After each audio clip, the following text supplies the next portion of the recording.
La fête des châtaignes de la commune d'Isola est probablement l'une des plus anciennes des manifestations qui met à l'honneur ce fruit. Alors que les derniers préparatifs de mise en place se déroulent, à l'intérieur de l'atelier de la châtaigne, on continue la fabrication de la crème de marron.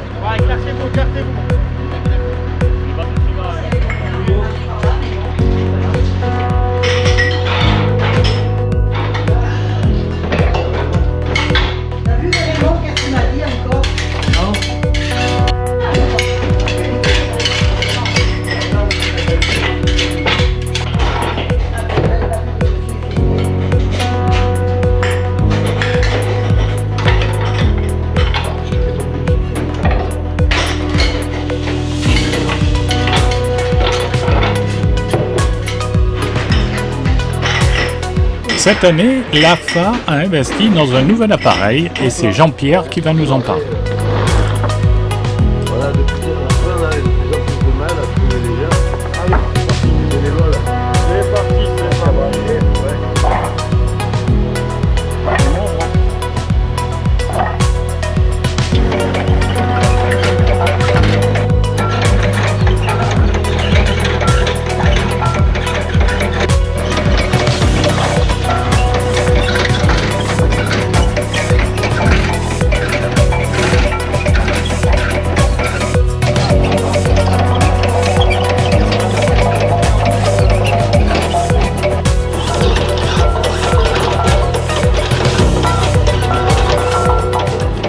Jean-Pierre, c'est quoi cette machine?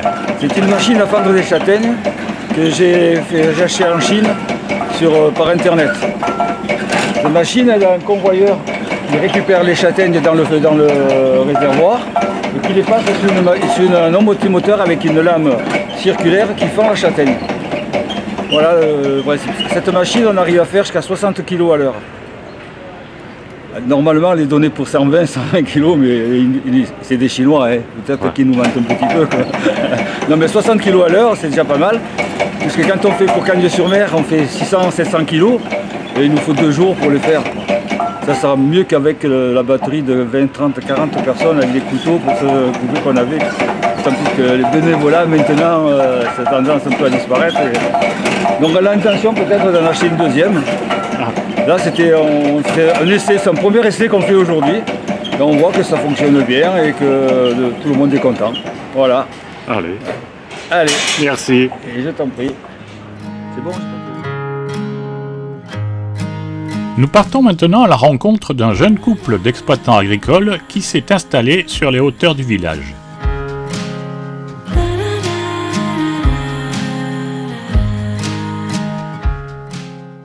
Donc Julie et Thomas, vous êtes de jeunes exploitants agricoles, on va dire? Ça, oui, jeunes. Enfin, le temps fait son œuvre, mais on espère encore être dans la tranche des jeunes, ouais.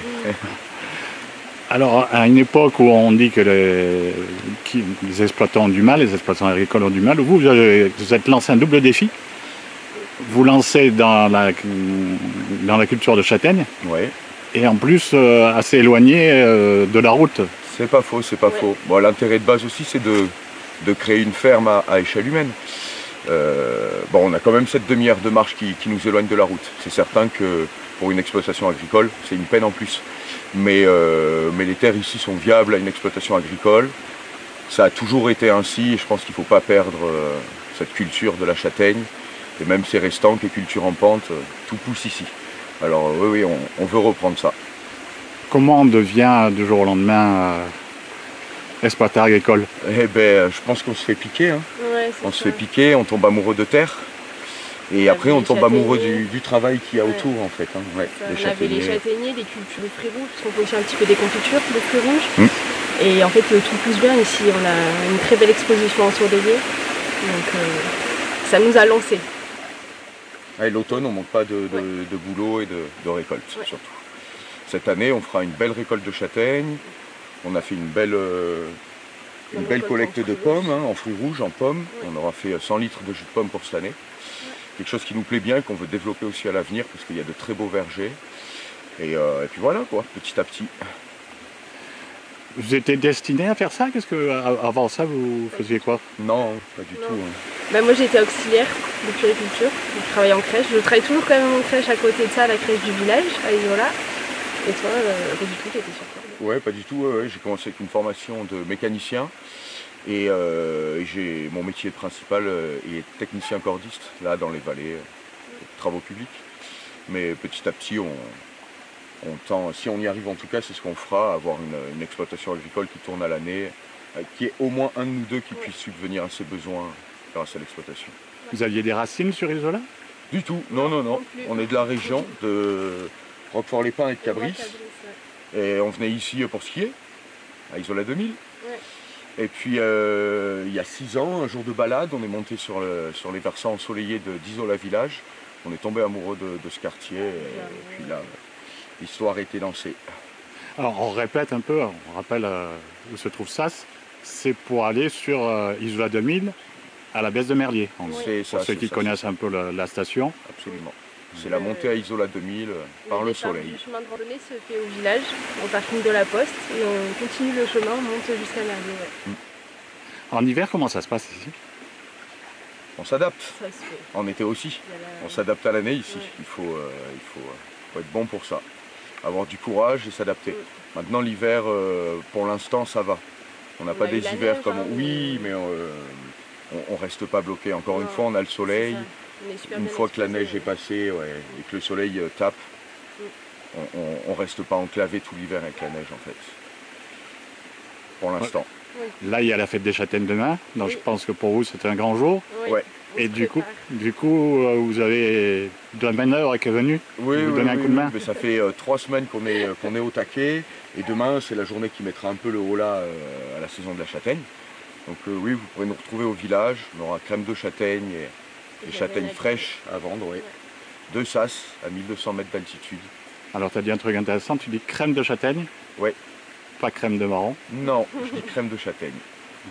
Le marron, c'est censé être une châtaigne parfaite, non cloisonnée, de cette seconde peau, avec une destination commerciale pour le marron glacé. Nous ici, c'est des vieilles grèves, c'est la châtaigne d'Isola. Et pour nous, ça nous convient. De toute façon, et puis on croit en un produit simple, même pour nos transformations. On respecte le produit et on fait des choses simples. La châtaigne, c'est ce qui nous parle. Du coup, vous avez aussi baptisé votre exploitation la ferme de Sassé. Oui. Pas la ferme de Sasse, pourquoi? On a mis Sasse au féminin, pour un peu plus de beauté. Oui. Tout simplement. Oui. C'était juste ça, pour reprendre le hameau de Sasse, mais c'est une ferme, donc on l'a appelé la ferme de Sassé. Bon. C'est Julie, la chef d'exploitation. Alors c'était normal de mettre le féminiser. Féminin, un peu de féminin dans le nom.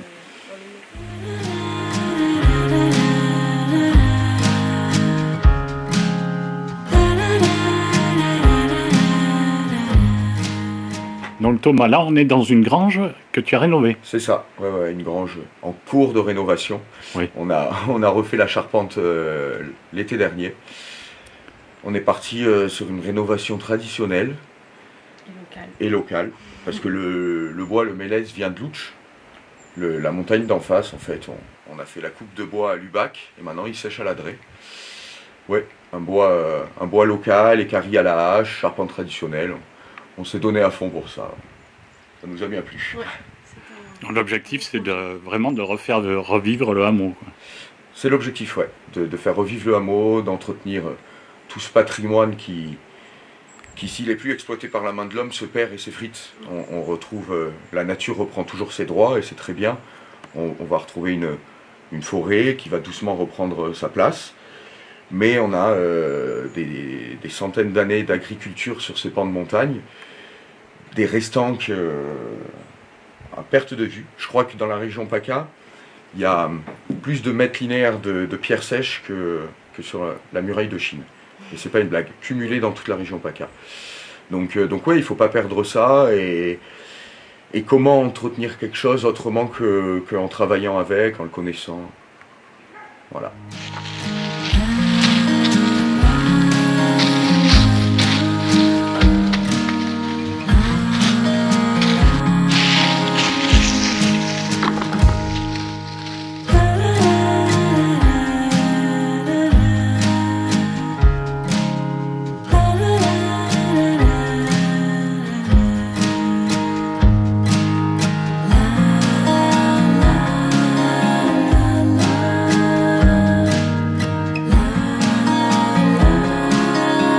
voici maintenant le lendemain matin où les bénévoles ont commencé tôt la préparation de la dôme.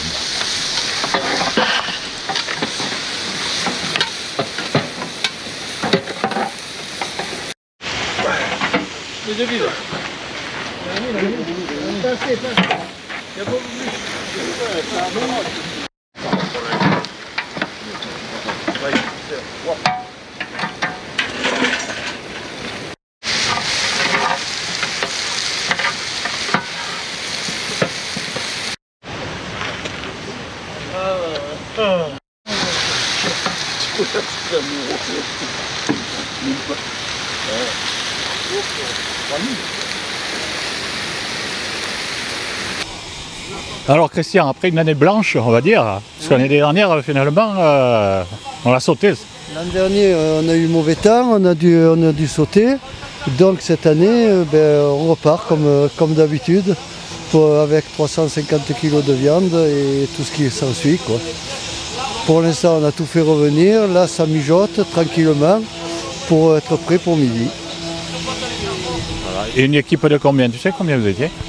On doit y être 10 ou 11. On a un peu agrandi l'effectif, ce qui fait qu'on est un peu moins à la bourre. Vous allez commencer à quelle heure? 3 heures. Jean-Louis vient toujours vers 2h30, 3h moins le quart pour allumer le feu. Et quand on arrive à 3 heures, bon, en plus on a eu les jeunes qui nous ont aidés, qui ont joué de la musique pour nous, qui ont fait la farandole. Et puis après, ils nous ont laissé travailler tranquillement. Wow. Allez, bonne continuation. Merci Olivier et à bientôt.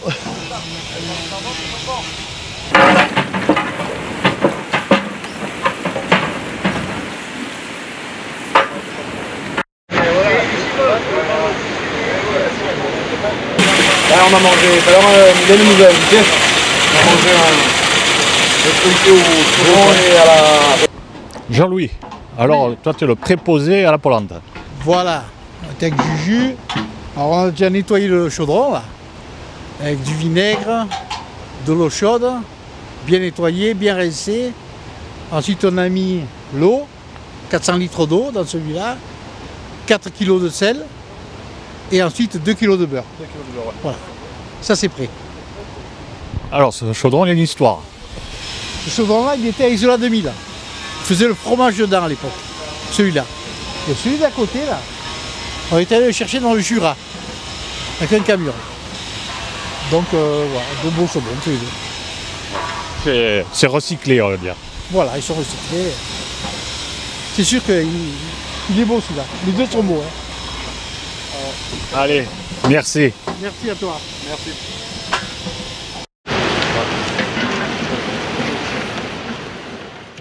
Nous allons nous rendre à la rencontre de quelques producteurs locaux. Nous retrouvons Thomas et Julie. Alors on se retrouve au village pour la fête des châtaignes, avec la ferme de Sassé. Hier on parlait de la crème de châtaigne que vous faites. Elle se fait où cette crème de châtaigne? Oui, je te laisse faire. Alors on la transforme au village, à l'atelier de transformation de l'AFA. C'est une association. Oui, vas-y, je te laisse. Bah dis-le, vas-y. C'est une association agricole et foncière où c'est un atelier de transformation qui est fait pour les particuliers comme pour les professionnels. Du coup, on réserve nos journées, il y a tout l'équipement pour transformer la châtaigne pour en faire de la crème. À Isola, on ne fait pas que de la châtaigne, on fait également de la bière. Freddy, alors la bière du Camous. Eh oui. Bonjour. Alors, qu'est-ce qui fait de cette bière, parce qu'il y a de plus en plus de personnes qui se mettent à faire de la bière, c'est quoi? C'est une mode? Oui, ça fait déjà quelques années que c'est une mode, effectivement, mais là, les conditions économiques font que la mode commence un peu à se tasser, on va dire, à se calmer. Mais il y en a encore pas mal, ouais. Alors il y a plusieurs bières chez toi. Qu'est-ce qu'on peut trouver?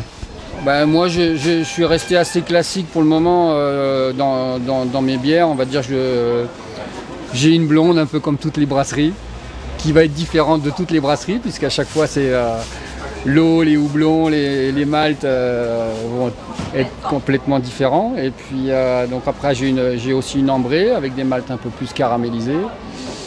Une blanche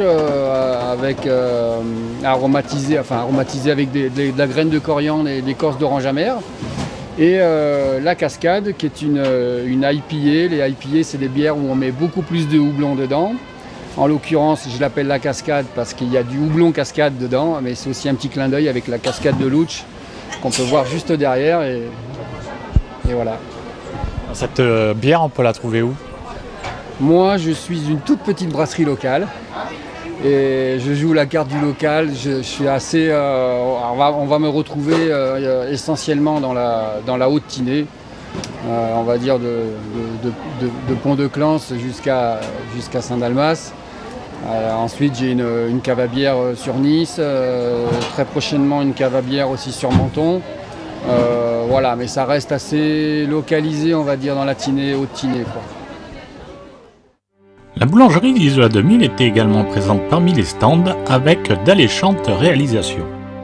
William, alors les 2000 feuilles. Exactement, à Isola 2000, bonjour. Ben voilà, bienvenue à la boulangerie et pâtisserie aux 2000 feuilles, Isola 2000, pour notre 3e représentation à la fête de la Châtaigne. Sous un grand soleil, on est ravis une fois de plus. Voilà, on propose plein de produits faits maison comme d'habitude. Beaucoup de pains spéciaux, des pains à la châtaigne, pain au chorizo et après les classiques que vous retrouvez dans notre boutique à Isola 2000. Donc le Cap Nord, les boules rustiques, le pain à la figue, évidemment le pain de seigle, voilà. On essaye de faire quasiment ce qu'on propose à Isola 2000 ici au village. Et après on a les inconditionnels, le croissant pain au chocolat, la brioche crème de marron, évidemment. Pas mal de myrtilles, on a beaucoup de demandes de produits avec de la myrtille. Et après on a fait les brownies et des moelleux à la châtaigne que Nicolas, le pâtissier, a développé exprès pour la fête de la Châtaigne, qu'on propose que pour la fête de la Châtaigne. Voilà, on a une très grosse demande pour ça. Et après, bien évidemment, vers midi, on aura les inconditionnels, le salé, la tartelette, les michettes, les pizzas, puis saladières, tout ça. Voilà. Très bien. Bon, alors, le 2000 feuilles Isola 2000, on le dit, c'est à côté utile. C'est ça, dans la galerie marchande, à côté de 2 magasins utiles. Donc les 2 boutiques sont ouvertes l'hiver et après une boutique l'été, comme d'habitude. Allez, je te remercie. Merci à vous. Nous allons maintenant à la rencontre de la chèvrerie de la Horia. Alors la fromagerie de la Horia. Donc on va dire c'est l'autre fromager de la commune. C'est ça en fait exactement, c'est une fromagerie donc, qui est tenue par mon père, Jean-Claude Fabre, un peu plus haut que Isola Village, au niveau du hameau de la Blache. Donc du coup il a des chèvres où il fait du fromage de chèvre, donc de la tome et du chèvre frais et demi-frais. Ensuite il fait de la tome de chèvre, donc mon frère il est avec lui aussi. Pour lui par contre il a des brebis à viande, donc lui par contre il est sur Douance l'été, il garde sur Douance et l'hiver il garde sur Isola Village parce qu'il y a moins de neige, donc il peut faire sortir ses brebis, et les chèvres aussi descendent sur Isola Village l'hiver. Et du coup on a aussi des châtaignes qu'on a donc sur Isola Village. On a une grange au-dessus qui s'appelle à la Zouze, enfin le quartier c'est la Zouze. Donc on a 6 châtaigniers et on produit nos châtaignes et qu'on vend du coup pour la fête des châtaignes aujourd'hui même à Isola Village. Le fromage, si on veut l'acheter, on peut l'acheter directement à la ferme ou on le trouve ailleurs? Alors vous pouvez le trouver directement à la ferme tous les soirs à partir de 18h et sinon sur le marché de Saint-Étienne-de-Tinée tous les vendredis matin. Nous terminons ce petit tour d'horizon avec une partie réservée à la culture. Alors, les éditions Baie des Anges, de nouveau sur la commune d'Isola. Et oui, on est venu à la fête des châtaignes comme chaque année. Et cette année, on en présente notre nouveau roman sur la montagne, Le Passager de l'orage de Jacques Drouin. Ça se passe entre les lacs de Vince et le hameau de Molière qu'on connaît bien ici. Et oui, la nouveauté cette année, c'est que je suis accompagné d'un auteur, Ernest Di Gregorio, un de mes spécialistes du roman sur le Mercantour, fidèle à Isola. Hein. Oui, aussi. Souvent, oui.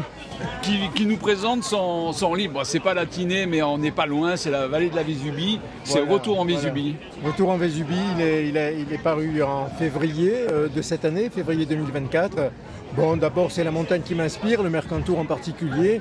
Et puis, j'y relate des faits historiques, notamment dans celui-là. C'est l'histoire d'une petite fille juive qui était assignée à résidence avec ses parents à Saint-Martin-Vésubie et qui a dû fuir l'arrivée des nazis en septembre 1943.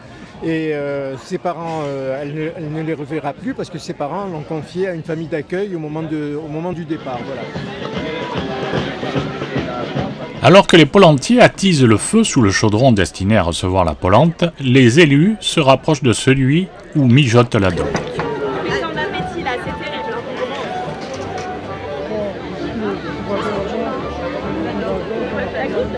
À la daube, oui, la polente, on a vu l'eau pour le moment de la polente.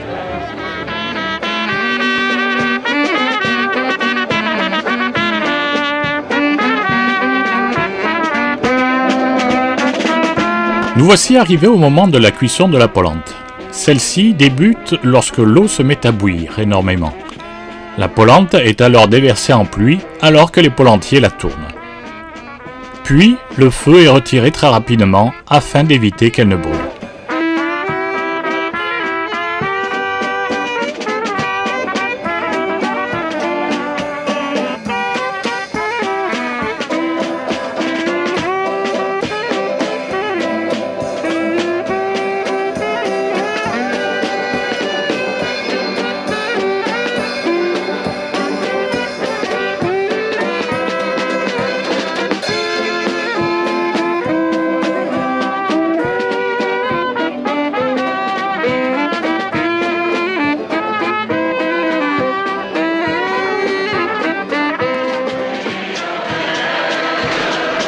Peu après, sous le grand chapiteau, ce seront près de 560 repas qui seront servis.